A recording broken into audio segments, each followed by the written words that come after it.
man? You doing all right? Hey man, yeah, doing good. How are you? I'm good, good, good. Yeah. I think today is the hottest day of the year. So I swear, I had a yard sale today. Just me and my 3-year-old daughter. How did I do that? Out there, Yeah, we had to like go inside and close the door each time somebody come out. Hey, let me know if you need something. We're inside, knock on the door, whatever. But yeah, today it they, was like, I looked, I think it was like 95 degrees, which is not even that bad, but it's maybe it was humid. felt hotter than that, of course. Yeah, But I think it's the hottest day of the year so far, I felt it. yeah, yeah. I was Were you in outside messing around with my welding machine, and my daggum my welding shield started melting down a little bit on me, starting getting soft. So I had to Oh, I had to put it back in the house, let yeah, it get yeah. ready. But yeah, So you felt it today too. Yeah, I text my dad. I think this is the hottest so far, so far.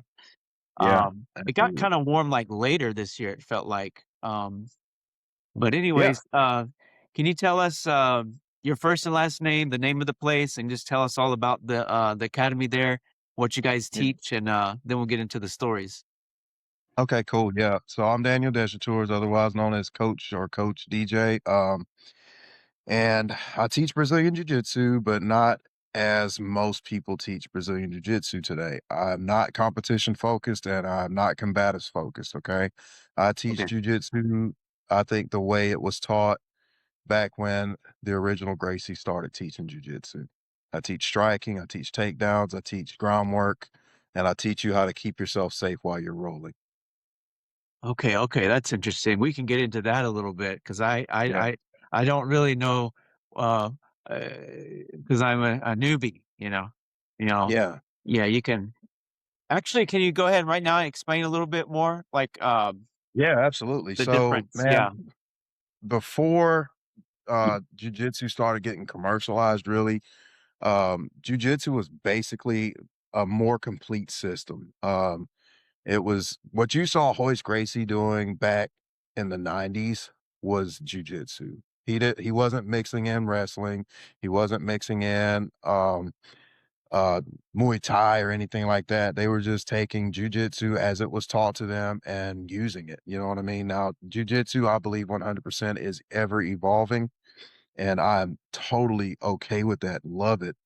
But what I don't like is, I'm a ex-cop, so, my entire focus is self-defense. That's the reason I started training jujitsu, is so I could teach people self-defense.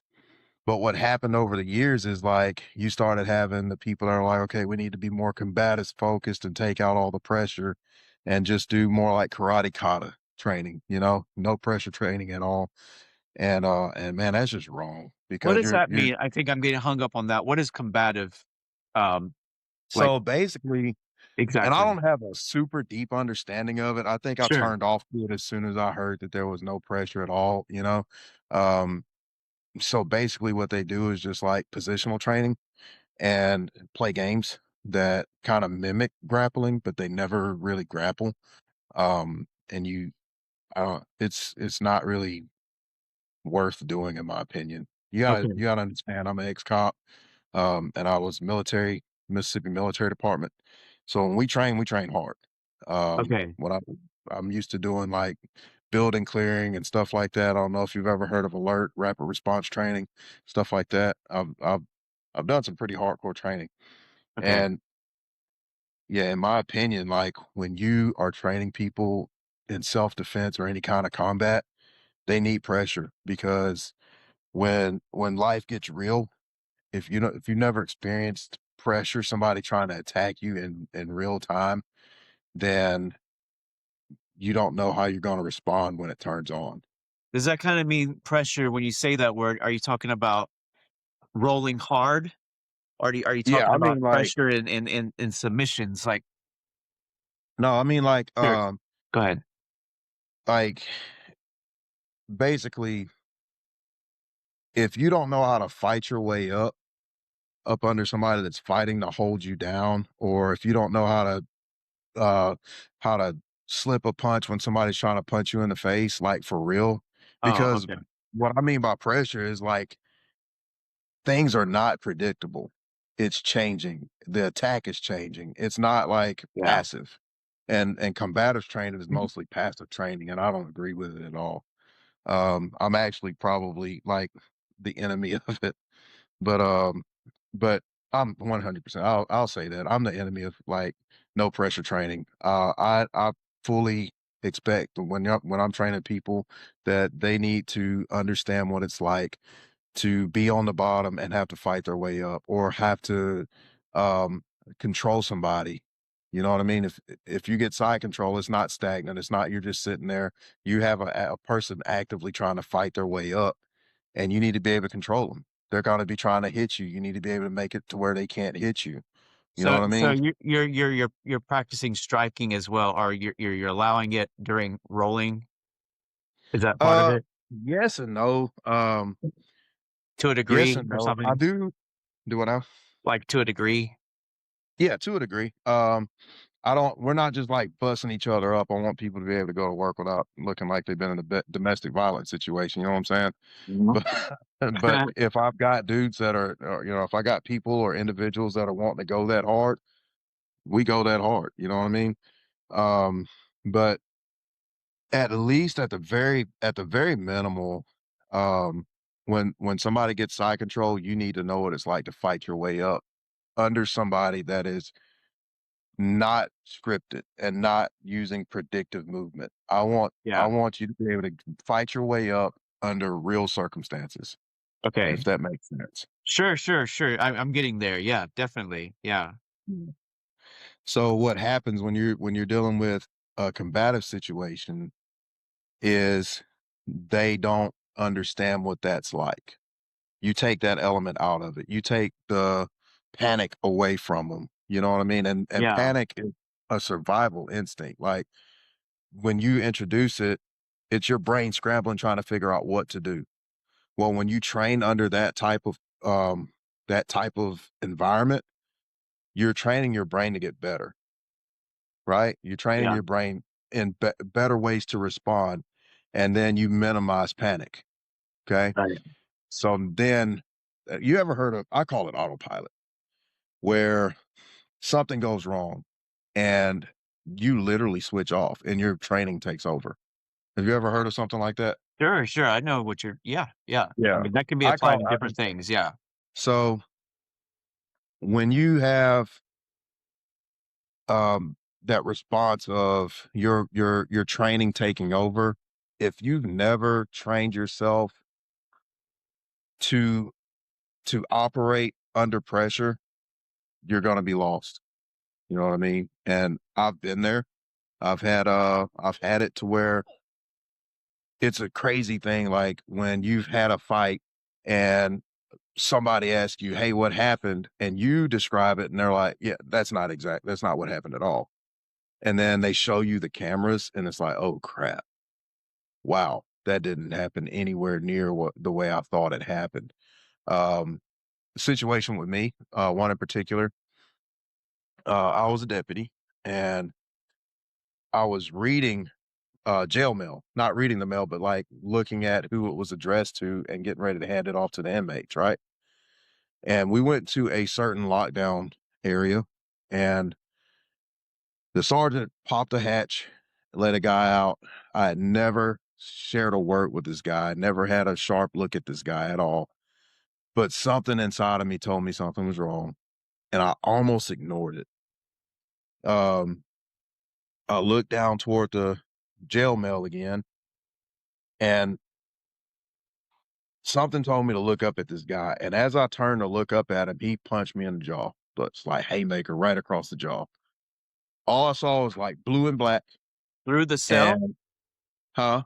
Through the Oh, cell? we're in what was called a Sorry. day room. We're in Okay. the population area of that zone. So, like, they have individual cells, and then you walk and there's a steel picnic table and, the shower that's out in the open and everything, and I'm standing at the door right next to the garbage can, and he acted as if he had to go throw some stuff away in that garbage can, so there's 10 officers. It was the worst time for him to attack an officer, right? So, he walked past me, he threw his garbage away, and he used that moment to swing, and he got me. literally, I tell him, like, "You won, buddy. You knocked me out because I lost all consciousness at that moment."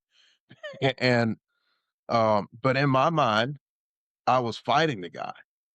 I'm trying to hit him, and I couldn't hit him, and I remember noticing I had the letters in my hand and, like, just threw them and continued to fight. Next thing you know, I'm getting snatched off of him. And, so in my mind, I never hit the guy. I was trying to hit him, but I never could make contact. I'm going at him, and it's like every time I swung, he wasn't there. And next thing you know, I remember a moment of clarity. A deputy ran in the room, and I saw his feet leave the ground. He jumped like, "Oh my God, what just happened?"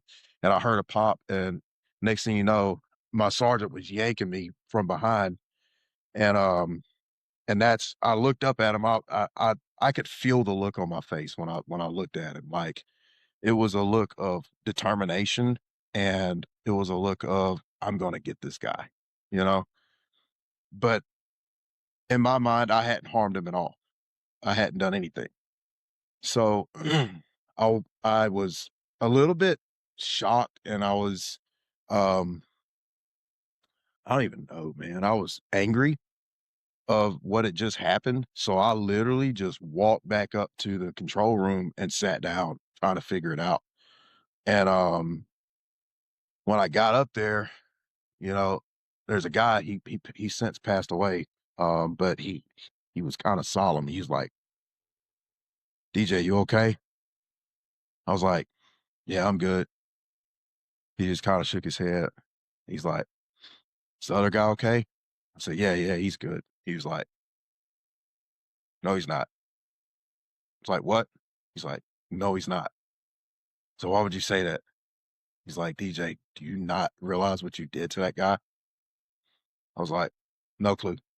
I didn't. I never. I didn't hurt him." He was like, "Watch this."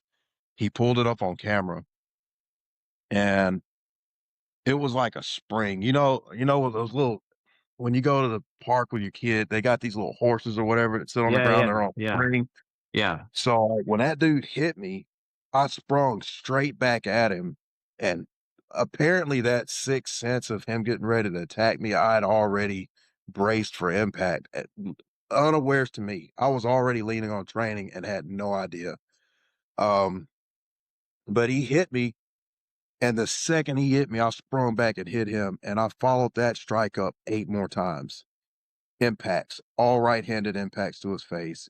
He fell and spun trying to run from me, and I threw him in a Kimura and totally destroyed his shoulder. Mm, And that's when my sergeant started yanking me off of him. All in all, it probably took 5 seconds, you know? mm. But it was like animal instinct, I just got attacked, I'm fighting back. And, Yeah. So in the moment, you didn't even know that was happening. oh, no clue, no clue at all. But, I had been training, man, back in the day, like, me and the guys I worked with, we challenged each other. We would go outside, probably completely wrong, but we would do it, man. We would go outside and, we would fight each other regularly. Like, it was hardcore. Like, I've had my floating red pit more times than I can tell you. Mhm, mhm. Fighting against Golden Gloves boxers, man, and, that just became cops, and they knew what they were doing. There's Golden Glove champion, one of my buddies. Man, I got pretty quick hands, and I was working him, and he got aggravated. Man, he was like, "Okay," and he popped that rib, dude. Oh, About floored me, you know? oh, Yeah. But, yeah, that's what I mean, like, but are you it telling that story to kinda illustrate how, like, your instincts took over? yes, that's why I'm saying that you need you need training, like, for real. Like, if you're gonna do any kind of self-defense, you need to be tested. You don't wanna just go through the motions. You wanna actually go through the fire, man.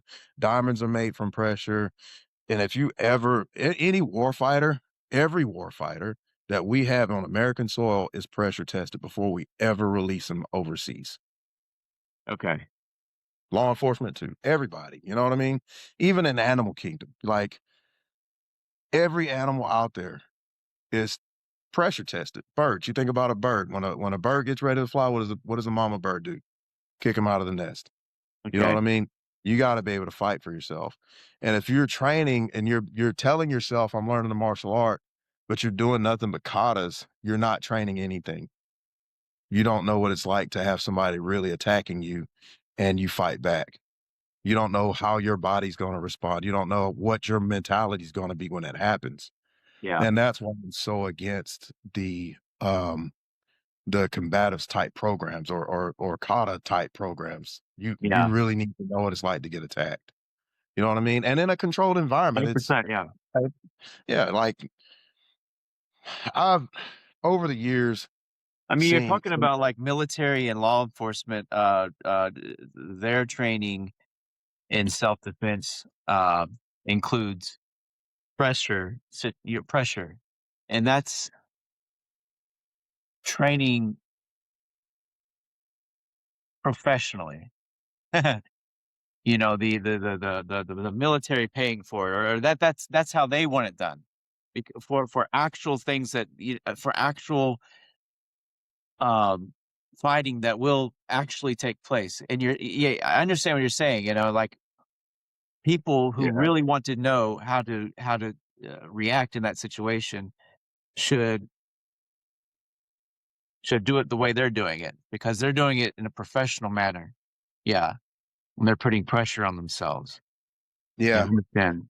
So it's kind of like this, and I don't want to take too much of your time And of talking course, about no, this no, no, one and thing, but also, of course, like, everybody trains jujitsu to different degrees, but you're just yeah, saying if that's what they want, yeah.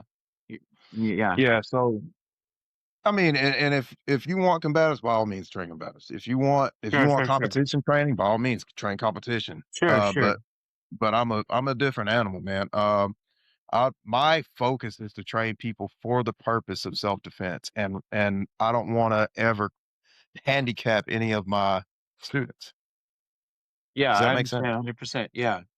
Yeah. Do you wanna So talk about any of your instructors there that you have? yeah, so I've got some guys that's been helping me out, man, throughout the years.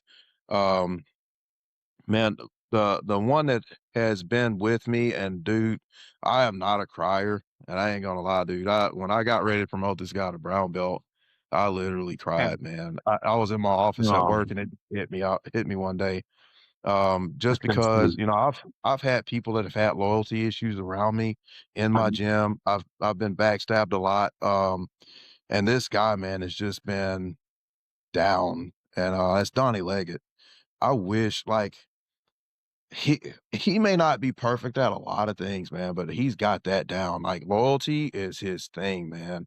Um, and he's a great dad, you know. mm, He's somebody that honestly a lot of men can learn a lot from. You know what I mean? okay. Um, yeah, he's a great dude and he loves training jujitsu. I'm hard on him, you know what I mean? I'm hard on him just like with everybody else because there's a purpose for the training. And when he's training my guys, I want him trained a certain way, you know what I mean? Mhm. Um, but like if I see him do a position the wrong way, I'm like, Dottie, let's get it, dude. Let's fix this. You know? Yeah, yeah. And like I said, but I think where he's really strong at is just who he is, man. That's really important. And my guy, Mr. Paul, man, Paul Westbury, he's been stepping in, helping me out on the weekends because my gym is open 5 days a week. Um, I'm there sometimes 7 days a week, but um, for the most part, we're running 5 days a week worth of classes, and he steps in most weekends and work Friday evenings. That way I don't have to be there because, I've got a 5-year-old daughter, I got a 16-year-old daughter and my wife and all, you know. So Yeah, I need to be able to step away from the gym and just kinda spend time with them, you know. yep. So yeah, those guys have been helping me out a lot. And I've got some other guys, that step up and help out, but those are like the guys that have been there for the longest time and with the purpose also of helping me. So yeah, thank you guys big time for what you do. Get into your story. Tell us how you started and why, and then go lead up to, owning the academy. So, um, man, I was a Were deputy you in law sheriff. enforcement first, and then Yeah. you got into it, or vice versa? Well, So, all right, Go ahead. Go we far gotta as far back back as you all the want. way up. Yeah. Go back to So, 5 years old if you want. yeah, dude. So when I was little, and I mean couldn't read little, I don't know what age, but I just remember seeing the books that my dad would get us from the library. I say my dad is probably more my mom, but they would get these books from the library and bring them home, and it was books on karate. And literally, I couldn't read. So I got 4 brothers, and I remember all of us kind of around this table looking at these moves in this book and my brother, my I got oldest brother pictures, right? reading. Pictures. Uh, Yeah, pictures. man, I And wish. There oh, probably were. oh, Oh, he yeah, was yeah, reading looking it. at the pictures. I was thinking you were talking about, like, having pictures of those moments. But no, Kidding. like, we were relying on him to read, and he wasn't a great reader at that age, you know what I mean? But we were literally, like, looking at the photos, and it had step 1, step 2, step 3 for, like, katas and stuff like that. Okay. So, back to katas, like, um, that's how I learned the basis of how to throw a punch the karate way, right? There was Okay. still so much to learn. Um, there was still because what you don't get is you don't get somebody punching back at you. But Yeah. what good things it did for me is I learned how to find my distance. I learned how if you know what I mean by finding my distance. Yeah, yeah, getting close enough so you can, hit, but also, uh, get away or go ahead, tell us. So, like, it's like movie stuff, man. We would literally Find your train distance. on how to throw a punch full speed at each other's faces and never make contact, but be a hair's width away from making full contact. Okay. Okay. Like, you could if you had a little peach fuzz on your face, you could feel that fist touch the hairs, and Yeah. literally, we would do that. I did that up until I was probably 12 or 13 years old, and Mhm. then, from there, we were just like we just thought we were tough, and, we would get into little skirmishes in the neighborhood or whatever and little fights here and there, but, I moved from I don't know if you know much about South Mississippi, but I lived in Central Biloxi, Yeah. okay, when I was a little boy, which at the time, like, for a long time, we were the only black family in the neighborhood, and it wasn't like a rich neighborhood at all. So, we had really, like, chill we had a few people, man, the older folks that were just, like, nasty, but, for the most part, man, everybody was chill. We all played football on the streets, and, but anyway, when I turned 13, July 4th, actually, was our first day moving into our new house, and the culture was completely different. We moved into gang heavy, um like, I hate to say the word, but, like, murder central, man. Literally the night we moved in, I remember coming up to the neighborhood and there was a high-speed police chase, and this is the first time I'd ever seen anything like this. Yeah. Like, police cars crashing into the vehicle and, like, Oh, we're getting down in the car thinking they're about to start shooting at each other, and my dad just, like, speeds through this red light, goes down the street, and gets us to our house, and we're, like, down in the floorboard so we don't get shot. okay. And I'm like, "What did we move to?" You know? Mm. But, but it was a bigger house. I lived in a house with 4 brothers, my mom and my dad, that had 1 bedroom, and it was 980 square feet.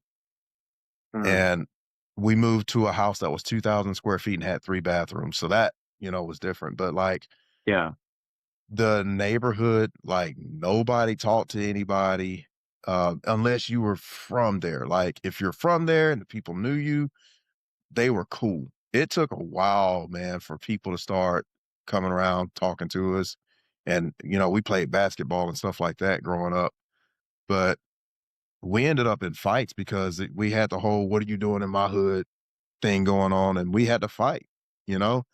And, and there were times where, like, I didn't even realize the fight was real, 'cause I'm so much bigger than these guys, we were just throwing them around, and then Okay. one day it started, like, me and my youngest brother were riding bikes down the street, and it's what happened next took me and it just shocked the mess out of me. A dude comes out, "What are y'all doing in my hood? Blah, blah, blah. Y'all from Biloxi, y'all need to get back over there." And next thing you know, he had a broom handle, wooden broom handle. He broke it over my brother's back. Like, Whoa. just yeah. And I was shocked. I was like, "The heck just happened?" Yeah, And, yeah, in my mind, I had always thought, "Man, if somebody touches my brother, I'm springing an axe, Imma beat the fire out of him." But yeah, literally, I froze, yeah. and my brother shot me. And I think we all have this. I think everybody in my family does this. We don't just react, you know? My brother got off of his bike, he put the kickstand down and rested his bike, and he walked up and he looked at that kid and he said, "You need to get in the house before I hurt you." And that This dude's is like, like "I'm the gonna other get my brother. gun." Of Yeah, course. my youngest brother. So Mhm. so that kid starts yelling at him, and he's older, he's 16 or 17 years old. Me and my brother, I was maybe 14, and my youngest brother would have been 12. And and this kid starts yelling, "I'm gonna get my gun, I'm gonna get my gun." And my brother's like, "You're gonna need it, so go Oh. get it." So so that kid runs in his house, and and we just kinda my brother, he didn't wanna leave. I'm like, "No, let's go, because if he really comes back with a gun, we're like, what are we gonna do?" Yeah. So, we rode off, but, that kid made it. That kid's gone now. Like, he did that with somebody else and they got him. Um, yeah, he's dead and gone. He's been dead for a while. Mhm. But anyway, yeah, that's how I started, really dealing with stuff growing Yeah, up as far as martial arts. like But, real life ended stuff, up yeah. So yeah, that's where it started, yeah. I mean, you're yeah. talking So about being, pressure moments, yeah, putting pressure yeah, on yourself. So my that's where daughter's you wanting come from is that, "Hey." Hi. yeah, Hello. you can sit next to me. You're You good. can sit there. Yeah. So, here, sit up a little bit that way you can see. So I ended up in law enforcement, which was an entire ordeal living in that neighborhood because I still live with my parents. I was 21 years old when I signed up for law enforcement because I was broke. It was mainly I need a job. And Mhm. man, law enforcement showed me a lot, taught me a lot because when I got in law enforcement, I actually didn't like cops, you know? So it was that moment of learn who they are. Yeah. There's some good and some bad. But literally I was told that if I joined up with a reserve unit that it would help me secure a job in another place because there were a lot of bigwigs that were reservists. So Mm. so I joined that reserve unit and eventually learned how cops work. But that led to me seeing a lot, man. I saw a lot of stuff happen. I saw a lot of people get victimized. And this kind of goes back into that whole combatives thing, man. It's like in Mississippi, you can walk in any house at any time and you're going to find probably 10 to 15 guns, right? Mm. And people shoot them all the time. People use them all the time, but we would see people get killed as cops and they would have a gun on them or they would have a gun in their vehicle and they never used it. And you know why? Because they didn't think they could. They never Mm. had real pressure on them, testing and learning how to deploy that weapon and learning how to, you know, Yeah, or yeah. that, we've seen where people didn't they had their weapon and they never they tried to draw it, but they're panicking so they couldn't draw the weapon, Okay. you Yeah. know? Stuff like that. When panic hits, your motor skills go away. Your fine motor skills go away. So you stop being able to perform. That's why you train. That's why you train motions. That's why you train under pressure. But anyway, I don't want to get back into that soapbox. But we would see Yeah, I stuff got the happen. message, so I understand, yeah. Yeah. We would see people go through things and people that didn't end up getting killed or whatever, they'd end up hurt or, and I'd be looking at them like, dude, you had your weapon right here and all of this happened and you didn't defend yourself. And they would say the same thing. I didn't know I could. Like I didn't what I thought I didn't want to get in trouble. I'm like, man. So um I saw other situations where guys just got destroyed just get beat down, and they never, they thought they could fight, and they never were able to defend themselves adequately. And then one thing for me was, even though I had that minimal training, um, every time I got into a fight as a cop, even the whole time, and even though I won every one of them, I never lost one of my fights as a cop. Um, the whole time I'd be fighting, I'm praying. I'm like, God, please let me make it out of this alive, because it's real. You don't like, if you get knocked out, you're a cop, you don't know how it's going to end. Yeah. Yeah. If you get put down, you're no longer in control. They are. You're at their mercy. So you're at a point to where you're fighting for your life, even though people think, oh well, you have to be in control. You're the cop. You can't fight this hard. That guy really he didn't deserve to get that hurt. Yes, he did. If you're fighting a cop, you 100% deserve to get your legs broken. I don't care. Like, you're you're up to no good. And he has to make sure he goes home at the end of the day. He has that to go home to. You know what I'm saying? He has a family. So when you're fighting a cop, don't don't expect it to go well, because they're Mhm. fighting for their lives at that moment. You might just be like, "Oh, I'm just gonna show him who's boss." No, he's fighting for his life, you Yeah, know? no matter if the other person has a weapon, the cop has a weapon. So that's Yeah, there. If the cop gets knocked out, he has to worry about that being there no matter yeah, what the other person has. He has yeah, that. and there's Yeah. no guarantee that they won't Yeah. stab him or shoot him or whatever. Um, so you have to make sure that you come out on top as a cop. You have to make sure that you're okay, but yeah, I saw a lot, man, and that early on, I made the decision. I saw a lot of cops. One thing that I saw was, like, cops don't train that well. Okay. Even though they do some training here and there, they don't train that well. And I'm like, I need to change that. I need to be the guy that starts training these guys to defend themselves. And if I'm gonna train them to defend themselves, I need to train myself to defend myself. I need to get trained. So, I started asking a lot of questions, because at the time I had no idea about jujitsu. I had no clue. But I started going around asking people, and it had to been 2008, 2009. Like, man, what are the best martial arts in the world for street practicality? Like, what is gonna make it to where you are gonna be or have the best opportunities and chances to defend yourself? And I asked people, SWAT operatives, I asked guys that were force recon and stuff like that, the Marine Corps. Um, and without fail, I kept getting the same resounding answers: Brazilian Jiu Jitsu and Muay Thai. Yeah. And I was like, Yeah. I was like, eventually I was like, So all they right, know what they're those are the talking two. about. Yeah.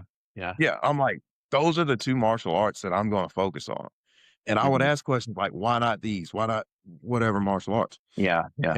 And the, I the guess at that answers was, level, they're having to use it. They're yeah, they're yeah, they're they're put in that situation every single day. So they know. yeah. Yeah. But what's sad is, even them, they only scratched the surface of Brazilian Jiu Jitsu. Sure, sure, They All these guys were white belts at the time, sure. and then all of a sudden, like, I don't know if it was me asking the questions, I don't know if it was just what was happening at that time, but, like, 4 or 5 of my coworkers that were deputies, and my sergeant even started training jujitsu, and this was early, like, late 2009, early 2010. Um And they would come back, like, amped up, "Oh, we learned the baseball choke," or "We learned this choke, we learned that choke." Mind you, I had no clue what a rear naked choke was. I had no clue what an armbar was. It took me forever to figure out what an armbar was, because I would ask these guys and they're like, "You don't know what an armbar is?" And then they laugh at me, And I figured out they also didn't know what an armbar was. They were you know, Okay, they so were case in point, right? Yeah. yeah, because a guy that knows what an armbar is, that trains, That was is the gonna issue. show you. He's gonna be like, "Yeah, here's an arm bar. Watch. Just remember to tap, right?" But, Ah! but yeah, but anyway, so eventually my world came crashing down in 2013. Like, I never went to start training, um, and I just kinda figured, when I get a little bit more money and when I get a little bit more time, I'll start. And Yeah. then, I'll meet that goal. I'm gonna be the first black belt in my family, but, when I get more money. I end up, during that time, my wife, we weren't married at the time, but we started talking on Facebook. And, next thing you know, we're meeting up, and I'm at the point I'm literally was she was, like, gonna be a part of my life at this moment, and I'm like, "I'm not good for you. I'm not good for me. I'm not good for anybody. Life sucks. I don't have anything. I'm broke. I don't like." She was literally at the point of even helping me pay bills. I literally she was the only person I had. But, um, she had a little girl, you know, 3 years old at the time. And, I'm next thing you know, this child's calling me dad, and I'm fast forwarding through a lot, and then all of a Sure. sudden I'm like, "Well, if you're my daughter, you're gonna know how to defend yourself." And, so I'm working a decent job decent paying job sucked, but it's decent paying job. And, but my finances have been so bad for so long that I was like, it was horrible. But anyway, so I found a Yeah, spot if the job that sucks, it's a decent paying job. If it's decent but even paying, it but sucks. yeah, but even with that, like, it wasn't enough to, like, get me out of the hole. You know what I Sure, okay, mean? okay. Um, I was working on it, but I was also at this moment being a dad. Now I'm just like, so, and if you got kids, man, when your daughter tells you she wants something, you know what I mean? Yeah, yeah, It's like, all right, we'll make it happen, you know? So I would make my account go negative for her, you know? Um, but anyway, so, and that's where we were. Like, my account was regularly in negative. I was literally selling beef jerky, and I would catch redfish. I would I hope the statute of limitations is gone, but I would, like, catch redfish for lamb and take them to work, and people would pay me to bring them to work. yeah, okay. If it works, But, yeah. yeah, You're but close, you that's just need a little bit more. man, that's how I paid bills, but one day I was headed out to catch some of those fish, and I passed this place up, says, "The Academy," and I'm like, "The Academy of Brazilian Jiu-Jitsu and Mixed Martial Arts," and I'm like, "Alright, Imma call that guy," you know? I never knew how much training martial arts would cost, but I call him, and he was like, now that I know, he was cheap as heck. Like, the price was so low that it makes no sense. But when he told me the price, I was floored. I was like, "There's no way I can pay you." And well, anyway, I was like, "Man, maybe I can make it happen for my daughter, but I can't pay for me." He's like, "All right, well, show up on Monday," or whatever day it was. Yeah, it was Monday. He was like, "Show up on Monday." And so I tell my, at the time, girlfriend, I'm like, "Hey, let's get Peyton in training over here," because I was trying to train her at home and she wasn't listening to me. So, I take her over, and I'd never walked in a martial arts studio before and know what to expect. So in my mind, it was perfect, you know? She's learning something, she's getting there with other kids. So Yeah, she's actually engaging now because it's not just her and me. yeah, Um, so I'm like, "All right, cool, I'll pay for this," you know? And all of a sudden, he's like, "Dude, why don't you come on the mat?" And I'm like, "Well, I'm not dressed for it." I was literally the dad that walks in the gym with a kid and literally says no every time the instructor says, "Why don't you train?" You know? I was like, "Yeah, I know how to fight, I'm good." And, yeah. um, and, well, anyway, he's like, "No, man, you need to train too." I'm like, "Well, I can't afford it." He's like, "Man, just try it anyway." So I'm like, "I don't have the clothes on right now, but you know what? Or you got class tomorrow?" He's like, "Yeah, yeah, bring her and you come and you just be ready to train." So, did that, and He's like, "You wanna spar with these guys?" "Yeah, sure, no problem. I can hold my own." I did not hold my own. I got destroyed. Did it Like, surprise you? yeah. Yeah, but you gotta think, I had been in multiple fights at this point in my life, Yeah. and I've never been harmed. The only harm I've been to the hospital one time on a fight, and it's because I punched a guy excuse me, I punched this guy so hard in his ribs, I broke his ribs. I punched him so many times in those ribs that like, it ended up bruising my knuckles into the marrow. Like, I went to the hospital, that's what the Yeah. doctor told me. He was like, Yeah. "Dude, you hit your hand so hard, you didn't break anything, but, like, the marrow is bruised." Mm. And I didn't know your marrow could get bruised. He's like, "Yeah, man, it looked like I had a golf ball in my hand." Mhm. So, and kinda going back, that's when I was a cop. That's when I started learning the rear naked choke, was because I couldn't use my right hand anymore. Man, I was 25 years old, and I could brush my right hand up against something, or I Um, was even younger, probably 23, 24.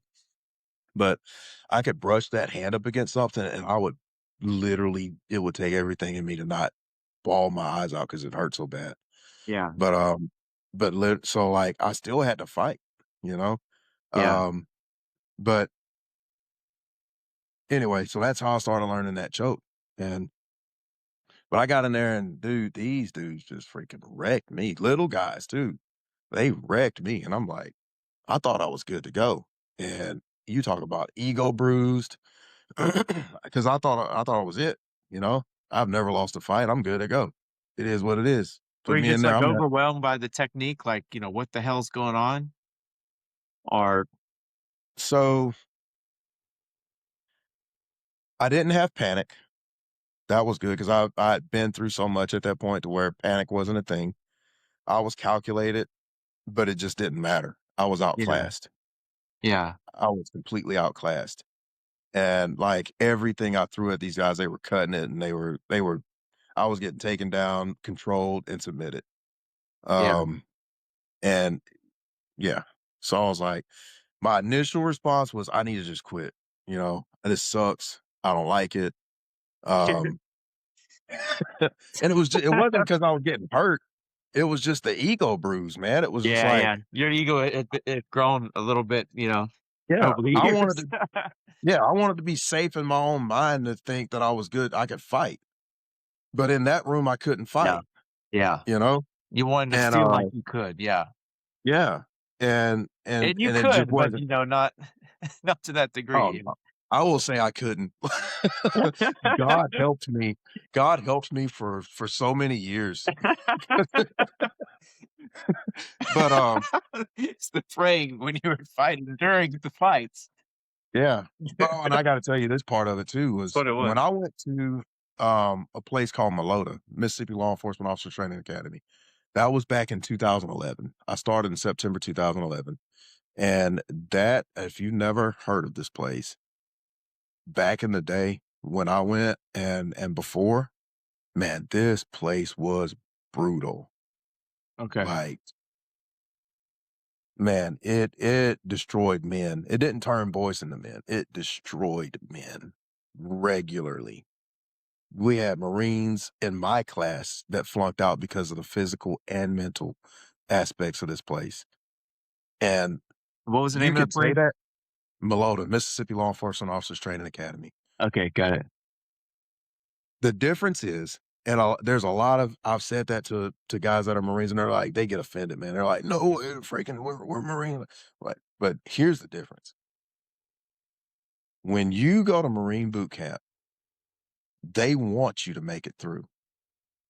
They're going to put you through the ringer, but at the end of the day, they want you to make it through because the federal government is paying for you to be there, Mhm, right? mhm. When you go to Malota, they don't care if you flunk. They will do everything they can to make you flunk. Because if you're the type of dude that quits, we don't want you. Sure, okay. So, yeah, and literally, like, you gotta think, we're not going out in platoons. We're not going out in squads. 90% of my job when I was a deputy was literally by myself. When I answered domestic violence calls, it was just me. There were times where I walked up and there was 6 to 8 people in a fight, and it was just me. I had to Mm. handle that, and Okay. I literally had to handle it. Like, if I had to fight, I was fighting all of them, Okay. you know? So, it was a different life, but they wanted to make you quit, and if they could make you quit, they didn't care. Get out of here, because either you paid for it out of your pocket to be there, or the state paid for you to be there. That academy gets paid either way. Mhm. You know what I mean? Your agency pays for you to go. Yeah, The yeah, agency might get a grant from the federal government to send you, but either way, that academy is not paying for you to be there. So they don't care if you make it or not. They still get their money. yeah. Yeah. But anyway, so while I was there was a guy, I'd never forget his name. And right now his name is it's slipping my mind. So it'll come back to me in a minute. But he was the defensive tactics instructor, okay? And he is a black belt in Aikido, and, so he has, I don't know, 100 guys in there in this room in a gymnasium, and, we're on a basketball court, and he's teaching us these moves, and next thing you know, they call break, and you gotta, like, understand, we're squared away. We're walking at attention, or I say walking at we're literally marching. We're locked in the whole time. We're locked up, as we like to call it. When we stand at the position of attention. It does not matter if you have an officer standing in front of you or your DI standing in front of you or whatever. If you're standing up, you are literally at the position of attention all day, every day. When you sit at the position of attention.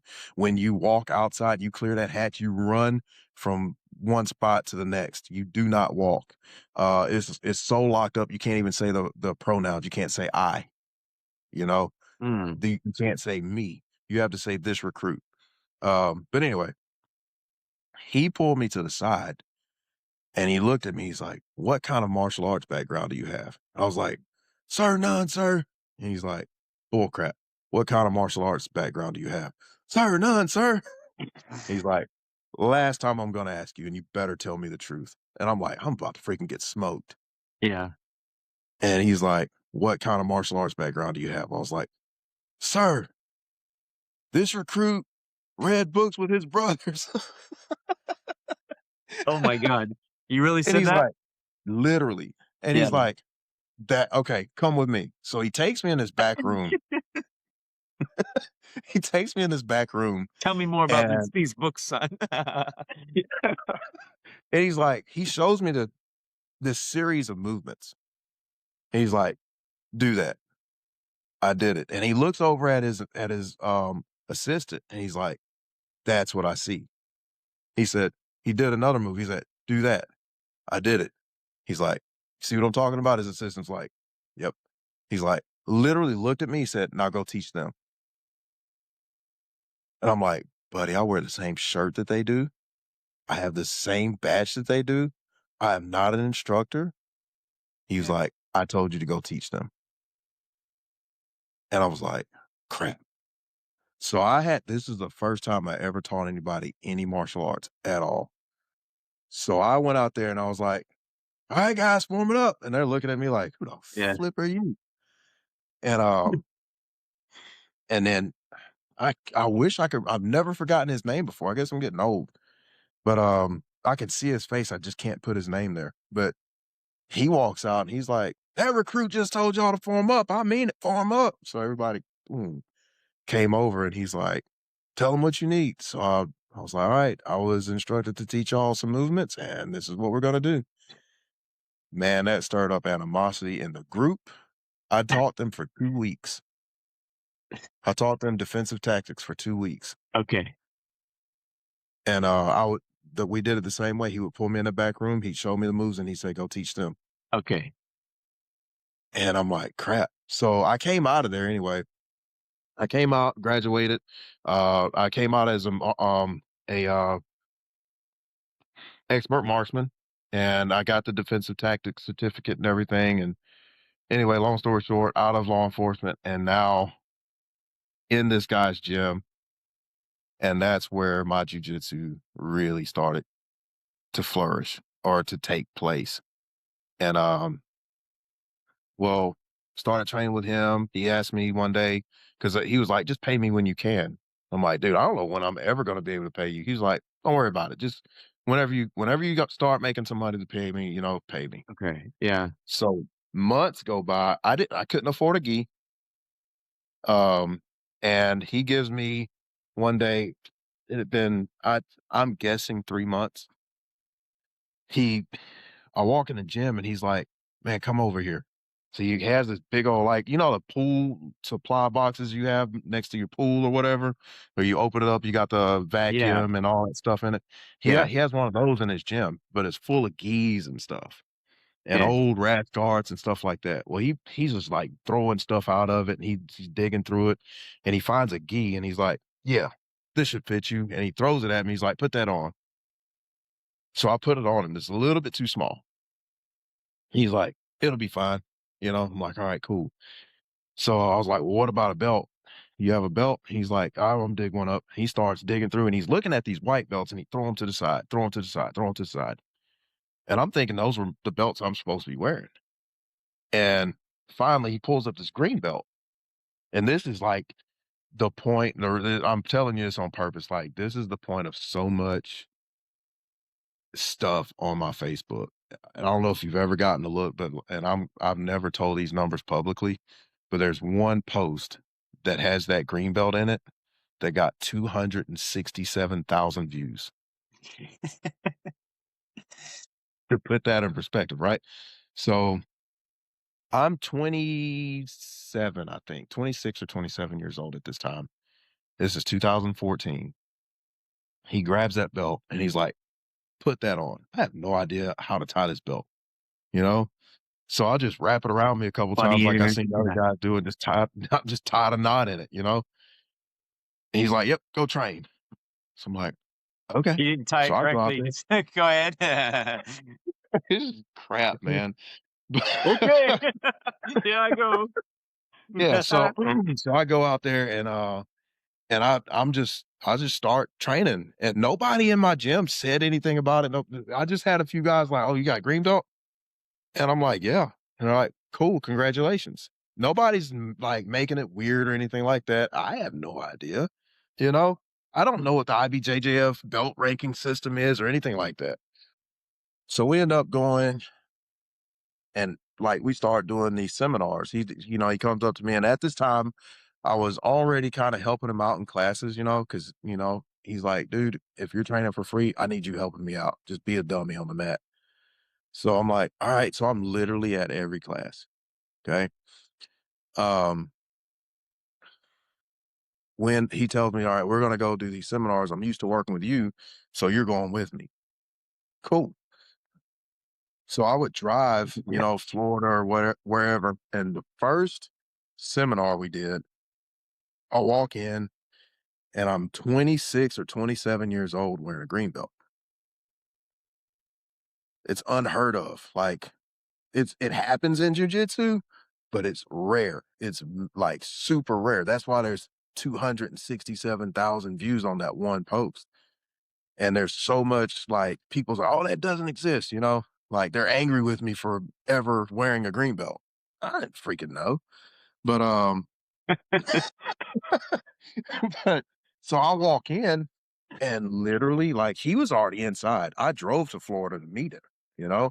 And I walk in and everybody is like, "How freaking old are you wearing a green belt, dude?"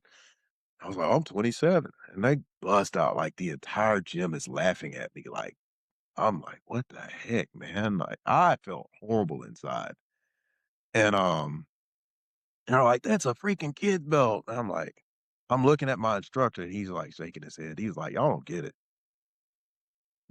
And he was there, like, they were an affiliate school of his. So he's like, "Everybody, come on, line up." So everybody's lining up and everybody's still like cracking on me and everything. He's like, "Let me tell y'all something." He's like, "You know why he's wearing that green belt?"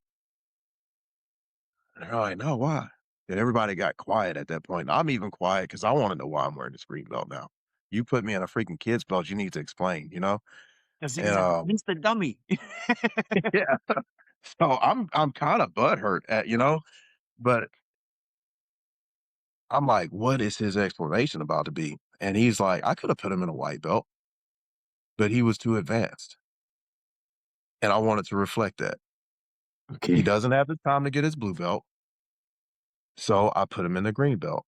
He's like, "And that is what is done in some teams, is when there's an advanced white belt, to reflect that, you put him in a green belt." Okay. So I'm like at this moment, I'm like, "All Um, right, that feels pretty cool," you know? yeah.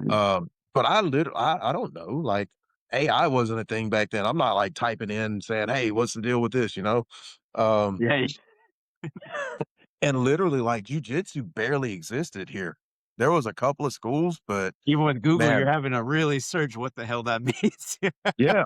So so, only thing I knew about the schools that were here, I only knew of one at the time, and that was, a gym that belonged to a UFC fighter.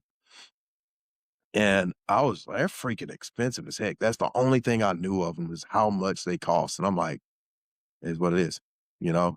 But and that's how I ended up training where I ended up training is because my only perception was that guy, and then when I saw this other one, that's how I ended up there, you know?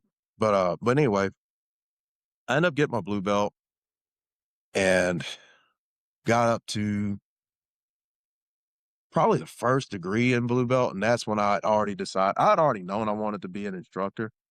But at that moment, he had started recognizing that I had talent in teaching, so he had already had me teaching. I was running the kids' classes by myself at that point. Um, I retained information really well, and I would literally lock in everything he was doing. And so he wouldn't even show up for most of the kids' classes. He would just have me teach them, and I had a bunch of kids, and people loved it. Um, Next thing you know, he would call me. It's like, "Hey, I'm not coming tonight. I need you to teach the adults."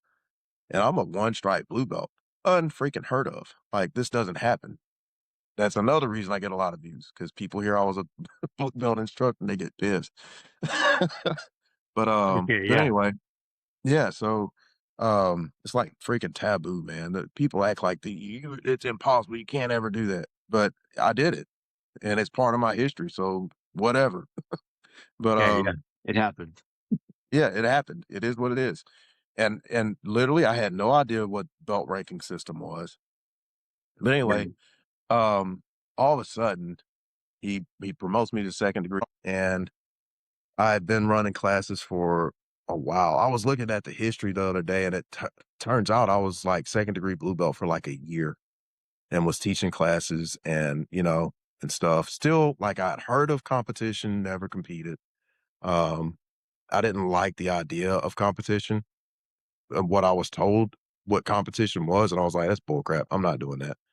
Mm. Um, But anyway, points based and stuff like that, it didn't Yeah, make any sense to me. Not a sure. guy that, that is really doing it for a reason. So I had actually met a black belt before and I called that guy and I rolled with this dude before and I hadn't tapped him at the time, but we had a pretty good roll. So I thought, I know better now that he was feeling me out. But I rolled with him before and he did something. He was like, he got on his knees. He was like, "Hey, come here, DJ." So I walked up. He's like, "Kneel down with me." And I knelt in front of him. He's like, "Dude, there's a lot of people that start training jujitsu. There's a lot of people that start this journey. You're the one that's going to make it to black belt. If nobody else makes it to black belt, you will. I can tell that right now." And that was huge Mm. because now he said a lot more, and I don't know what else he said because my brain stopped working right there. I was like, Yeah, yeah. "What?" Like, but Really? I had found out, just months earlier, the journey would take 10 to 12 years. And I Okay. was super discouraged by that, I was like, "Man, Mm. there's no way Imma train for 12 years," you know? I wanna be doing what I'm doing. I wanna be able to train people in 2 years, you know? Little did I know that this was the moment that literally everything would change. So, I call this guy and he's like, "Dude, you need to open your own academy." I was like, "I can't open my own academy. I'm a blue belt." Yeah. He's like He's like, dude, you know what you're doing. I've rolled with you. Open your own academy. I was like, I don't have a black belt over me. He's like, I'll be your new black belt. So, and this dude was second degree at the time. So I'm like, all right, cool.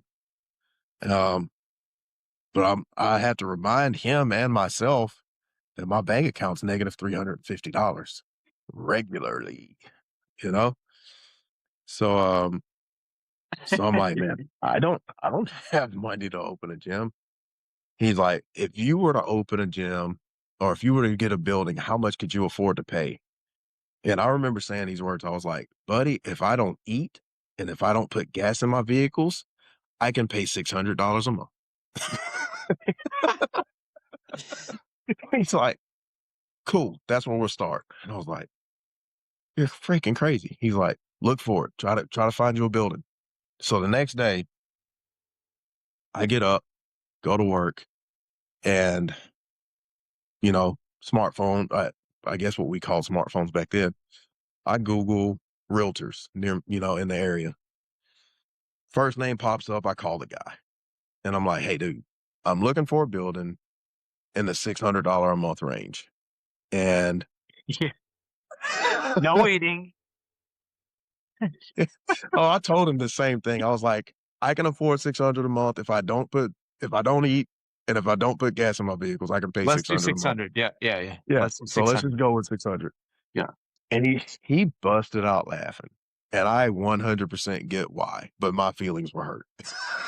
Like he's like, you're crazy. He literally told me that on the phone. He's like, you're crazy. There is no way in Ocean Springs, Mississippi that you're going to find a building for $600 a month, but I'll look. And I was like, I appreciate that. So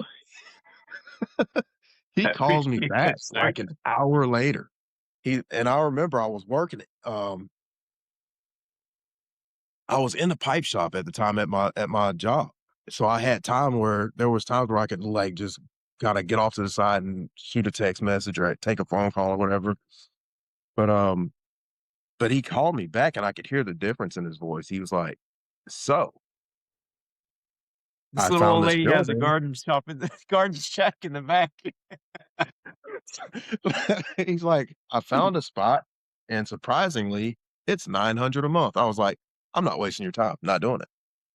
Yeah. And I can't afford it. I know I can't. Like I can't even afford 600. There's no way I can afford 900. Yeah. So he's like, man, give it a chance. Go look at the building. We'll schedule for you to look at it at some point and just give it a chance. So I'm like, I'm praying, I'm a prayer guy, man. I love to pray and I believe in prayer. And there's a lot of reasons why I believe in prayer. Maybe we can talk about that on another podcast. That's a story that I promised God I would never stop telling. But and if you read my post the other day, like I touched on a little bit, but I would love to like expound on that a bit one day. Okay. But anyway, so I'm praying a lot and anyway, next thing you know, I go by this place and I see a number in the window. I call that number and it's somebody different. It wasn't the same number. So I call that number and the lady that owned the building answered the phone. And I was like, look, there's a realtor called you earlier, right? She's like, yeah. She's like, oh, you're the guy interested in looking at the building. I said, yes, ma'am. I said, look, I cannot even afford $600 a month, but that's what I'm going to offer, And if you can't do $600 a month, I 100% understand. I know you're asking for 900, 900's out of my pay range. And if you can't do under that, I'm not wasting your time. I'm not coming to look at your building. She's like, what are you doing with this? So I was like, well, I have my daughter and I need her to learn martial arts. I can't afford anybody else's academy. So I've been challenged to open my own academy and try to get her and maybe some other kids to train. That way, they can help out with the bill. She's like, huh, interesting. I'm like, yes, ma'am. She's like, how much did you say you could pay? I said $600 a month. She's like, all right, cool. I'm like, the heck? So I'm like, "Well, thank you." She's like, "Just come by, look at the building, make sure it's what you want, and I'm cool with $600 a month if you can make that happen." I was like, "I Nice. will do my absolute best, but we'll come look at the building tomorrow." So I went by there, and I'm praying the whole time, like, "God, if I get this building, I don't have mats, I don't have anything, it's just me, and I don't have any money. Yeah. Like, I don't even know how I'm gonna pay for this building." Pull up the carpet from home, bring it over. Huh? Pull up the carpet from home and bring it over. Literally, like, there was carpet in there already, Mm, so I was like, "I guess we can just tough it on carpet for a while." You know, I can yeah, teach techniques on carpet, you know? We might get carpet burn a little bit, but it is what it is. yeah. But, I can teach people how to punch and kick and, you know, we can work with it. And that was my mindset, you know, until I could afford to get some mats. And, but I called that guy back and I'm like, "Dude, I got a building. I just need mats." He was like, "Oh, I got that too." Oh, wow. So, yeah. So literally, like, I'm praying for things and minutes after I pray for them, it happens, like, out of nowhere. Mm. So, they're literally like I'm like, "There's evidence that prayer is working." So, you know, at the end of the day, everything played out exactly the way we needed it to. I scraped up enough money to pay the deposit on the building, so we had to pay the deposit and the first month's rent, and the guy, the black belt, paid the first month, and I paid the deposit. And, man, he came in, had his brothers come in, and they built benches and stuff like that, just like cheap wood, you know, from Lowe's. That and screws is all it took, and we got some stain and stained everything.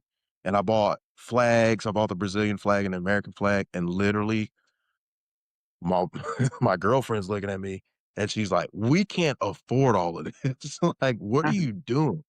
And I'm like, "It's a $5 flag." She's like, "Yeah, we don't have it," you Yeah. know? So I'm like I'm forcing it at this point. I don't know where the money came from. I don't remember where the money came from, but we were able to get, you know, the first month, the deposit, and then buy the flags and stuff like that. Well, long story short, that dude ended up trying to take the entire business from me 6 months later. Okay. Yeah. Wow. So that's where I ended up with a team out of Florida. And I spent from blue belt, second degree blue belt, because I never got promoted under that guy. I was second degree blue belt for like a year and a half to a year and 9 months or something like that. I was there for a while. And I had a purple belt that was in my gym training with me, and he was, I think, second degree purple belt. But but the night that I announced that I was going under another team, that purple belt like sprung off the wall, freaking grabbed a roll of tape, ripped the stripe off, and put it on my belt. Okay. That's So funny. yeah. So I had to call my new professor, like, I just got striped, man, like out of nowhere, dude." I was like, "Do you Sorry. care?" Yeah, that no, it's not supposed to happen. I was like, "Do you care?" And he's like, "Nah, man, it's cool." I just started digging, and that's how I got under Andre Mattius. Um, because Andre has known me almost the same amount of time as that other guy. And I met Andre in Louisville, Kentucky. I was not Andre's student, but Andre always told me he wished that I was his student. And I was like, well, who else do I have a relationship with? And I went down the Rolodex. And I even messaged a bunch of black belts to just kind of see. I had already kind of figured out where I wanted to go, what direction I wanted to go for me and for my school, for my students. And I was leaning towards two guys. And Andre was at the top of the list. And I told the two guys, and I told both of them, I was like, I'm looking at both of y'all, you know, for my leadership and for the leadership of my academy. And but I'm looking at it, I'm like, Andre's the only fourth degree black belt I know. I was there the day he got his fourth degree on his black belt. And we've known each other this long, and he's been to my gym multiple times. He's asked me to be a part of his team multiple times. Anyway, long story short, I hooked up with Andre, and I'd only at the time I'd only trained with one Gracie. It was Healy and Gracie, and I trained with Pedro Sauer a little bit at a kind of a charity benefit, jujitsu charity benefit. There was a storm that wiped out a bunch of jujitsu academies, and the purpose of that seminar was to raise money to send to those guys. And um, I went, I trained with him a little bit there. I was like the only dude that asked him a question. I learned some very valuable stuff there. I may like I'll risk making myself look dumb to ask a question, to learn something. Mhm. And and I learned. Like I asked a question I thought I knew the answer to, and freaking Pedro, like he taught me some stuff. Years down the road, here I am under Andre, and Andre, I didn't know at the time to take Andre literally because some people will tell you stuff and it seems unbelievable. Oh, I'm friends with this dude. I'll make sure you get to know him and this and that. And it's like, whatever, prove it. And one thing that he told me was like, he's like, who do you want to train with one day? And I was like, man, I've looked at a lot of these guys. I was like, my bucket list. I gave him like a few names that I want to learn from, and just like one because I like their personality and I like their details and techniques.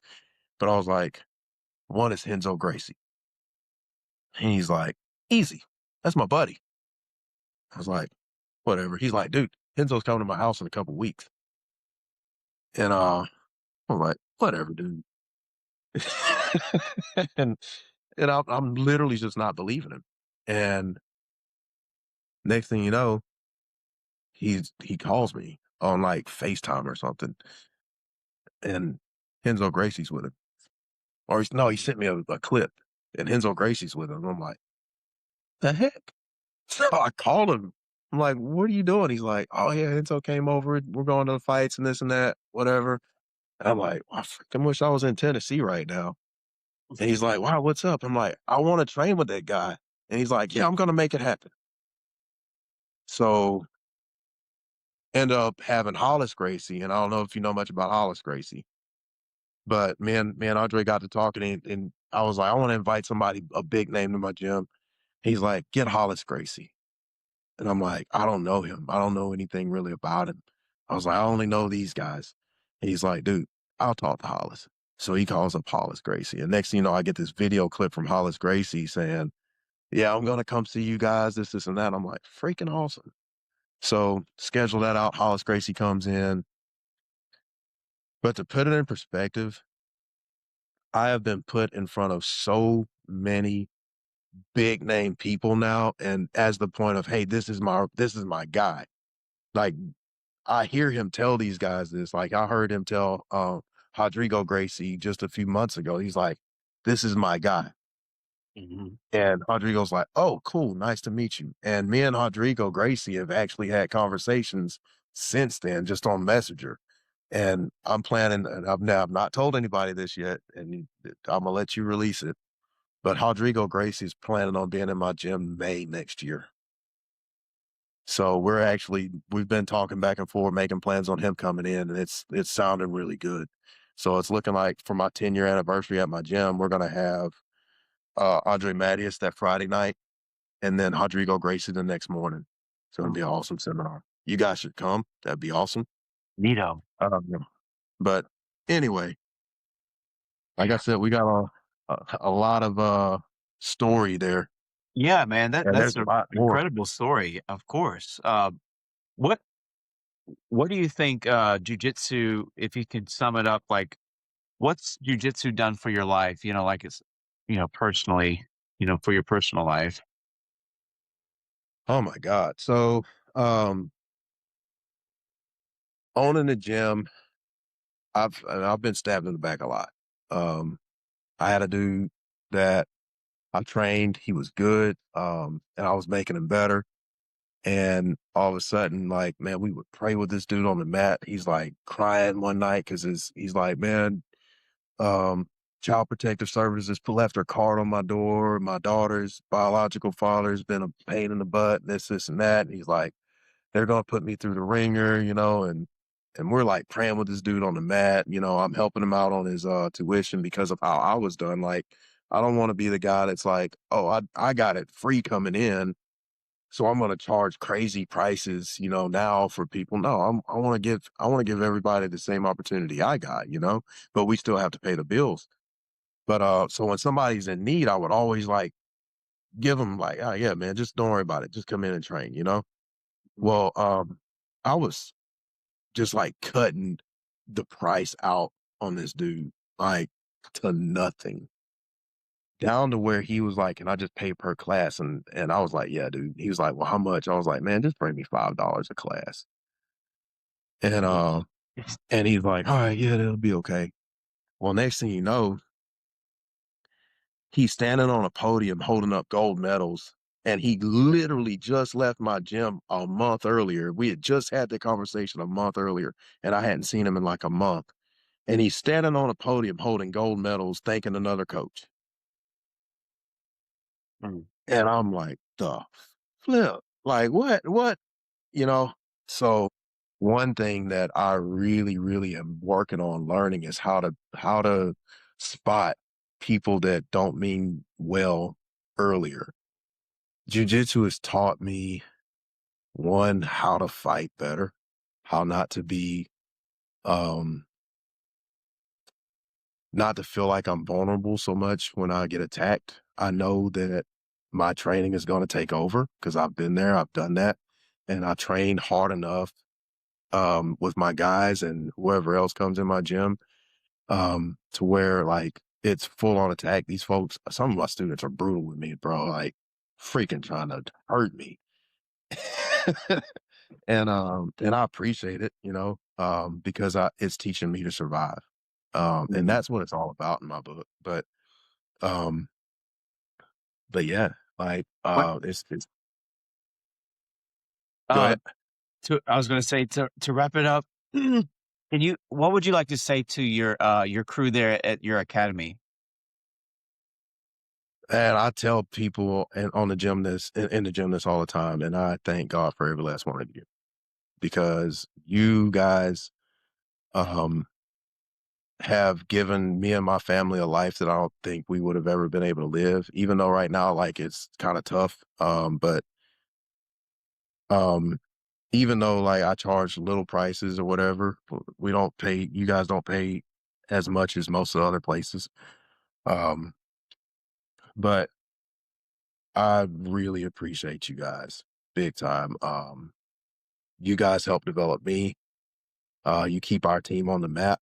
I say team because we're a group, or it's more of a family. We don't run around and compete. That's not why we're there. If you guys want to compete, whatever. But thank you. Mm. Ultimately that's what I want to tell you guys. It's thank you. What would you tell, somebody who's just thinking about getting into jujitsu, what would be your advice to them? Pick where you go and why you go. Um, if you just want an activity, you know, um, then there are places that are not. Um, I hate to even say it, but there are places that are not as tough training Mhm. to give you that activity. But I feel like, in my opinion, and my opinion is only worth that. It's mine. I Mm. feel like if you're going to train in a place like that, don't wear the belt thinking that it's going to measure up to somebody else's that really got it hard. Because it's not the same. The road's different. The road's Yeah, completely sure. different. Yeah, Um, that makes sense. yeah. But and the same is for everybody. Like, man, there's guys that got it way harder than me. Like I talked to a dude the other day. He's like, I'm a 20-year blue belt. I'm like, heck, or no, he's like, I'm a 7-year blue belt. Been training for 20 something years, and I'm like, dude, that's crazy. Mhm. Uh, Another one, I seen a 14-year white belt. And I'm like, man, you guys are wow. But for guys that want to compete, you know, um, just be careful because one, ego is huge in competition. You're gonna meet with guys that are doing steroids and stuff like that, so it's not really a fair game. And if you're gonna be able to compete with that, it's probably because you're gonna be doing what they're doing. Don't hurt yourself. Um, just take care of yourselves. Yeah. Um, and then, for guys that really want, and I say guys, I mean everybody, but for people that really want to learn how to defend themselves, you need to really think about what you're training. And that's, I don't care, jujitsu or whatever. Like, Like, think about the pressure that's being put on you as you're training, right? yeah, like that. Like, you need to be mindful Yeah, of, be mindful. don't go to some place that's gonna hurt you, Yeah. because a lot of competition driven schools don't care. Like, they got so many people. Like, if they hurt you, it is what it is. You should have tapped. I hear that, man. I've heard that so many times. Oh, they should Okay. have tapped. They knew better. Um, but go to a place that's really going to challenge you. Um, but also to a place that's going to teach you how to position your body to where you're not getting hurt. Because a lot of these competition schools today, man, a lot of the stuff I'm seeing in competition is absolutely ridiculously stupid for the street. Like, you will get your head stomped in some of the positions these guys are like asking you to do. And Yeah. it's like, man, that's not why jujitsu was put out there. Jujitsu was put out there to keep people from getting hurt on the street. Yeah, yeah. But competition has changed jujitsu, and so has combatives. Because combatives is there to make money. It's there to have people come in that don't want to train hard but want to wear a belt, Mm. or they want to feel like they trained in a martial art. Um, so if you really want self defense, you really want to be mindful of those things. It's hard to find a place that's going to teach you to keep street smart positions while you're grappling and stuff. So you may have to put yourself in that mindset, and you may have to, talk to your coach and see what type of real world, and that's for everybody, man. Talk to your coach and see what type of real world experience they have. Like, ask your instructors, man, where they learned and how they learned, and what type of how do you know that they have the grit that it takes to survive on the street? Mm. You know? Well, thanks for your story, bro. Yeah, yeah, I know. I understand completely what you're saying. I mean, we haven't gotten like that perspective to that degree yet. So yeah, that's very insightful as far as the pressure that you should be mindful about. Think about how it will actually play out in the real world. Yeah, I Yeah, completely understand. Man, I yeah. hope you have an amazing day, dude. Maybe one day we can have you on again. You can give us like a tour of the place or something. We can have Man, yeah. some of the people who train there talk about it and everything. That'd be cool.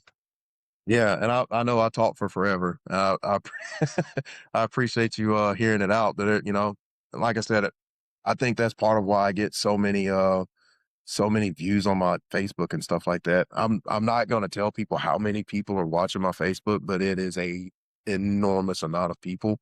And I call myself the accidental content creator, because I I never meant to have a following like that. You know what I You mean? just I have never meant interesting to. content.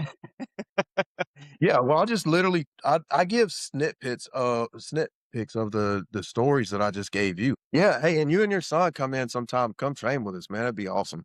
Okay, That'd yeah, be awesome. And we can sit down in person and do the yeah, thing. yeah. That'd be cool.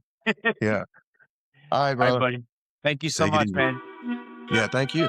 Go have some Have a good family one. time. It's Saturday. Yeah, yeah. Have a good one, brother.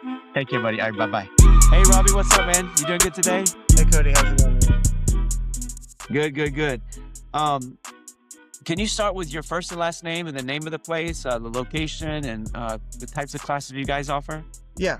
So I'm Robbie Stevens, and I'm the owner and head coach of Inner Game Jiu-Jitsu in Ville Platte, Louisiana. And we are really a jiu-jitsu and grappling academy only. I would like to have some Okay. striking classes that we teach, but I cannot find a striking coach. So we're in limbo Oh, on striking. But we're mainly why would you jiu-jitsu like to have striking there? Why would you like to have striking there? just to What give is some it? What is people the benefit of it? some people some different options, and a lot of the ladies like to do the kickboxing. So it would be Mhm. just kind of adding a different demographic into our existing program that we have. Got it. Got it. Got it. Got it. All right. What kind of do you have like no gi and gi or? Yeah, we do gi and no gi, and it's about 50-50. We do no gi twice a week and gi twice a week here. What about the age groups? Age You have groups we kids start at running around 3 5. years old?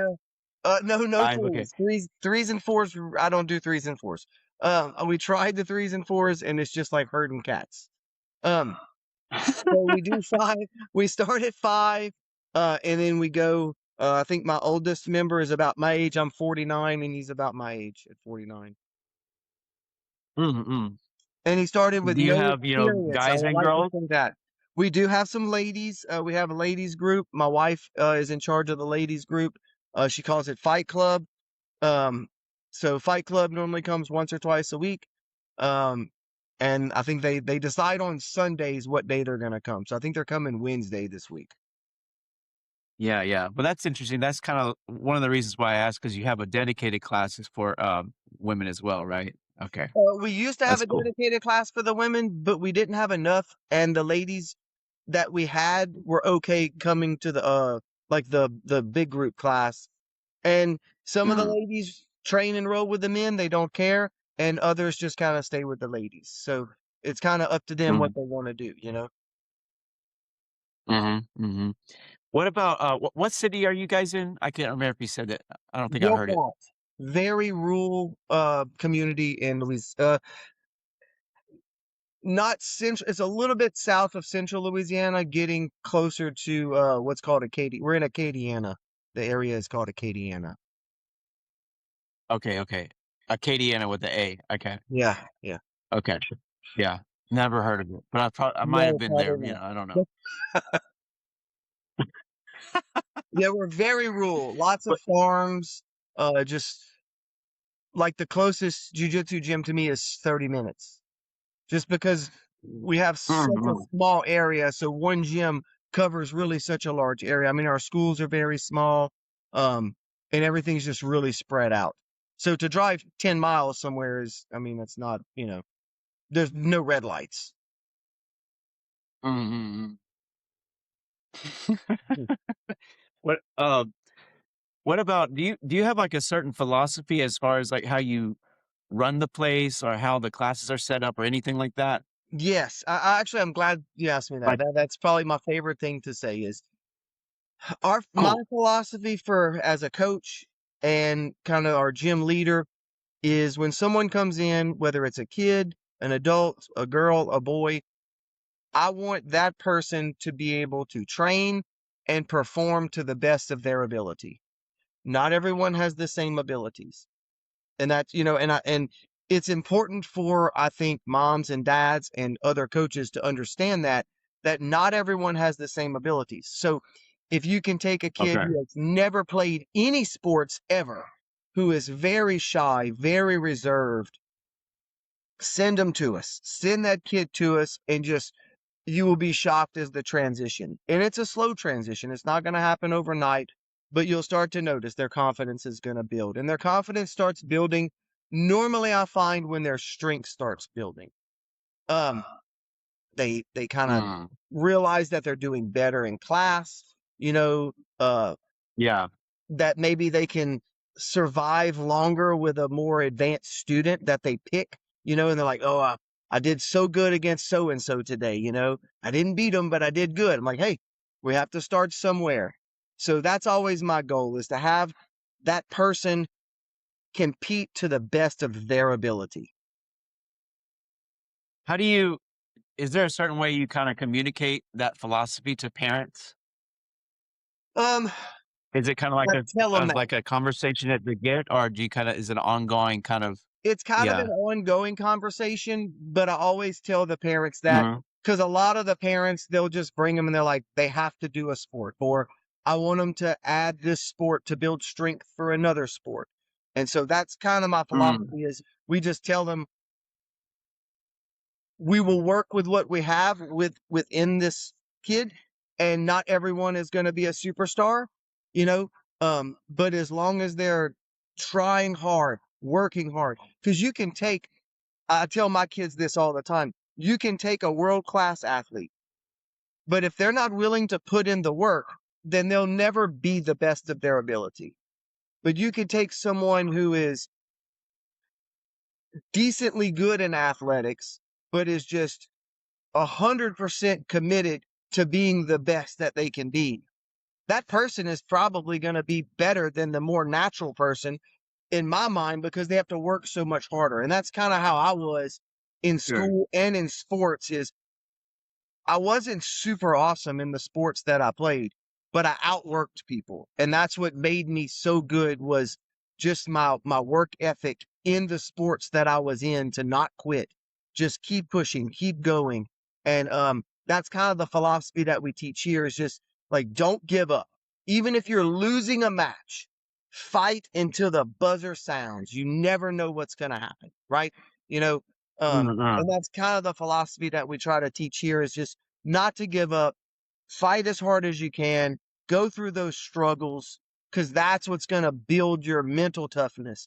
That's what's really going to build your confidence is when you have those rough days where you didn't feel like going work out or, and then you do it and you look at the positives that you had that day, then it all makes sense into what we're doing long term. And it helps you just with your confidence, your just general self-esteem, and your well-being is just better after every class. After every class, you look back and you don't see a lot of progression, but you look back over those weeks and months of training and you're like, man, you Mm. know, I am so much better than my first day. And that's what I always want people to gauge. I'm like, don't gauge how you did against the world champion. Don't gauge yourself how you do against yourself on your first day, right? If you're just a hobbyist, Yeah. if you walked in right now, what would you do to yourself? And most of the kids are like, I would destroy myself. And I'm like, there you go. Yeah. So that's the That's a improvement good that way to we're look at looking it. for. That's the improvement that we're looking for. Yeah, I guess it's kind of like inevitable to eventually outperform the more naturally gifted person. A lot of the time, if the hard work continues in consistency and it's over a long period of time, that can even out and then you can exceed, right? Yeah. Um, Let me ask you kind of an interesting question. You answer it however you want to answer it. Um, do you have an opinion on when you're talking about you want the kids to work hard and continue to improve, and that's like the most important part is putting in the effort. Do you have an opinion on how many days a week is considered putting in an effort, or do you have an opinion on what would be a minimum? Does that make sense? Yeah, that's a good question. And I get asked that a lot. So in jujitsu, there's no And we're mandatory generalizing, I know, but maybe there's a general answer. Yeah, Yeah. there's no it depends on what you're doing with your jujitsu. If you want to be a hobbyist, you can come once a week. It's going to take you a really long time to progress and see noticeable changes. And a lot of people look for getting promoted. And I always say if that's your reasoning, you just want to get promoted, then you're looking at it in the wrong way. It's self-improvement. So if you come once a week, right? If you do one push-up a day, right? You're still doing something, right? It's better than doing zero. But if you did 50 push-ups a day, that's better than one push-up, right? If you did 100 a day. So it's depending on your goals as to how much. If you're just using jujitsu as a filler, some people only come once a week. I have some who don't do any other sports and they travel and train jujitsu almost year round and they come 3 to 4 days a week. Well, of course, those people are going to get better on an exponential rate compared to the person who only comes once a week. I Mhm. don't know if that really answers your question or not, but there's no Yeah, magic I number don't know as if to, there's an answer. there's really no magic number, as to how often to come. One person told me before, an older black belt told me, um, if you come once a week, you will have fun. If you come twice a week, then you will progress at a normal rate. If you go 3 times a week, Okay. you will get exponentially better faster. And if you come 4 days a week, and I think he was talking for adults on this. If you come 4 days a week, Okay. it will be basically your full-time sport and hobby. And then it's up to you to learn how to train smart so you don't get hurt. 5 days a week, I mean, you're training for purpose now, you know. Yeah, that was going to be my next question, is if you think it's different for adults. It's definitely different for adults. And a lot of times, I know when I first started, I was actually in really good shape from another sport. And the coach told me, he's like, "Hey, I know you're gonna try to come 4 and 5 days a week." He's like, "But you're older." He's like, "Your body is not gonna hold up at first. Try coming 3 days a week for the first 3 or 4 months and see how your body reacts and holds up." Um, So that's what I did. And I was at a gym where it was it was pretty rough. Like it was rough. And so I had to have a little bit of adjustment period just for being sore. And I was older when I started, so just my recovery time took a little longer at first. But now I train 5 days a week, jujitsu, and then I do my strength and conditioning 3 days a week. So it's jujitsu is my full-time job. Can you go into can you tell us kind of a little bit more about what they do in the Fight Club class? The Fight Club, yeah.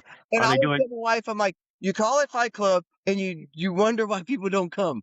Um, so Fight Club, my wife, she's pretty funny, so it just kind of It's fits me. word of mouth, you Yeah, know. yeah, yeah. Um, it's this exact same as every other class. Um, You know, I Okay. do, if we have more ladies in a class, that day I might go over a few different uh techniques for self-defense. Like if we're doing mount escapes, I might go over a mount escape if someone has your arms pinned above your head. That way for the ladies, if something, if they get into a situation somewhere, at least they'll know how to get their arms down and start working their way out from underneath someone. Um, so kind of depending Yeah, on, you makes know, sense. who's there, what the feel is, what we're going over, I always add in. And I think good coaches do that too. They kind of add in and pivot things as they go instead of being, this is exactly what we're going to learn today. This is exactly how you have to do it. Um, Yeah. Good coaches, I um, agree. I used to be a teacher actually for about 4 years. I agree with that. It's harder to do it that way. It's harder to it be is. adapting. It's harder to be, on the fly. So, in a lot of times, the hard way is the better way, more effective way. And I think that's true in teaching. It's harder to be creative, but that is oftentimes the best way to go about it. If you can just push yourself to try. Coaches out there, teachers out there, I don't know, but you can just try to wing it one week and see how it goes. Usually, you do get better results as a teacher when you're just being creative. Yeah, We that do, is very true. we do As a teacher, constraint I'll tell based. you this, as a teacher, I remember getting into ruts because I would try to make things the same way every week, and it was ruts, and it was getting boring. Alright, go ahead. We do That's constraint based learning, which is part of ecological learning over here. So I know a lot of gyms, you go in, everybody lines up, you run in circles for a while, and then the coach is like, all right, we're going to learn arm bars today. And then you drill arm bars for 30 minutes, and then you roll with your partners for 20 or 30 minutes afterwards. And that's it. That's the whole class. Um, for me, it takes forever for me to learn like that because you're only learning one or two things every day and you're not using them in a practical situation. So with constraint-based learning, you'll take two people and it doesn't even matter if one is a white belt, one is a black belt, because they're both going to have the same constraints. So the first constraint is if I want to teach an armbar from mount, the first thing I'm going to do is we'll play a game probably for a minute or anywhere from 1 minute to 2 minutes. And the first step is isolate one arm. And I'm going to say you'll have to isolate an arm. If you isolate an arm, you win, and then you start over. And it seems pretty easy, right? All you have to do is isolate their arm. And I might show these are yeah. two ways that I like to do it, not saying these are the only ways. And then after we do that, we'll build. Then we'll say, okay, Now, the next step is you have to isolate the arm, and now you have to get S mount. So then I'll show what S mount is, but I'm not going to say this is exactly how you have to get into S mount, because someone who's 5'9", 165 or 6'3", 250, it's not going to be the same. It's not going to be the same weight, right?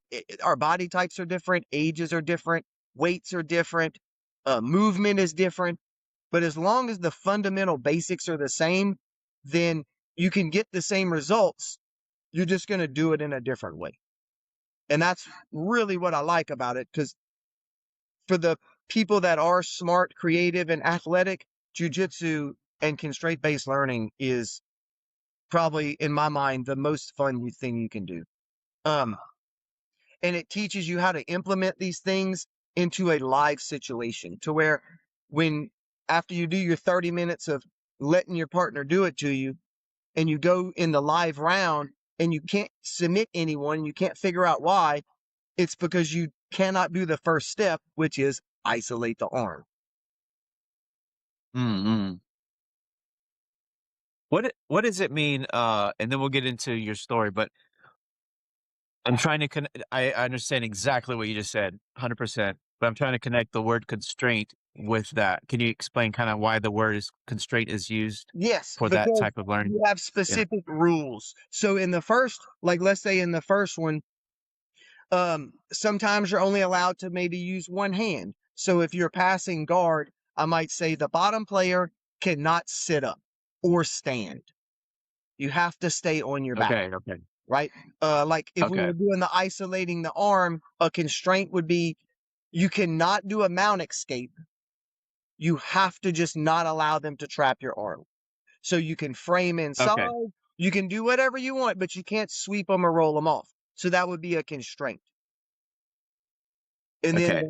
So the constraint in itself is actually allowing them to be more creative because it's only one constraint, but it's a, like a concrete constraint, yeah, but it's yeah, allowing them to just like put that aside, that option aside, and be more creative. Yeah. yes. And that's what kind of levels the playing field for the more advanced students going against a newer student is the more advanced students, they're going to know more escapes. They're going to know more submissions. They're just going to be better and crisper at everything. Okay. But when you put these constraints on to where they can't do their favorite escape or they can't transition to another submission, they have to do this one specific thing. It's very hard. It's very hard to do that. And you have a short amount of time to do it. So you have to, one, be creative, and two, you really have to be focused on that one task. And you're only focused on the one task. Like if we're trying to trap the arm, you're just going over and over, how can I trap this arm? What if I make them move their arm to the side and then I can use my other hand? So it makes you start being more creative Yeah. in the way that you're going to set these traps, because the way that you're going to set these traps in these games is probably how you're going to use it in your what's called jiu-jitsu game, which is like the style of jiu-jitsu that you like. Yeah. So it levels out the playing field, but it also makes the more advanced person up their game more because they're not, they're Yeah. constrained. Yeah. Right. Well, they're both constrained, of course, and I understand that. All right, let's go into your story. How did you get into jujitsu? Oh, the funny story. So Okay. when I was younger in my 20s, I started doing triathlons, and I did that for probably over a decade. So I was really fit. And then I did that for a while. And then after that, I met my wife. We got married and I started studying for my professional exams, um, to become a surveyor. And I got invited to play on a rugby club team. I never Mm. tackled anyone in my life or anything like that. But I was really fit. So they convinced me Yeah. to just run around and get in people's way. Um, so my wife and I moved Okay. from Baton Rouge, which is like a large city in Louisiana, to where we're at now. And I was gonna start racing again and doing that, but then we started having kids, and it takes so much time to do the triathlons. And we had a Mhm. son, a son and a daughter, and we wanted them to do martial arts. So we brought them to a karate place, and we did that for a little while. And it just, I don't know, it was kind of the same old every day. Like every day they practiced their little drills and stuff. And then my son actually, he's like, this is boring. He's like, this is boring. And I said, I agree. It's boring to watch. So we went to a jujitsu gym and he tried a class, and the coach asked, hey, do you want to stay afterwards? And I said, yes, I would like to stay afterwards and do the adult class. And a teenage kid that was probably, I don't know, maybe like 130 pounds beat the crap out of me for 5 minutes. And I'm like, oh, you know, how is this possible? You know, I'm 175 pounds. I'm physically fitter than him. I'm stronger than him. I don't understand how this is possible. So I talked to the coach. I was like, hey, look, I need to pay you for a year in advance, and I'm going to come every day that you're open so I can learn how to do this. I was like, this is just Yeah. blowing my mind. Like, I just don't understand this. Um, and then I was hooked. And most people, that's what they tell me is, if you want to progress and be good in jujitsu, the number one thing you have to do is let go of that ego. You're not going to be super awesome on your first day, you know, because you just don't really know what world you're coming into. This world is different of jujitsu.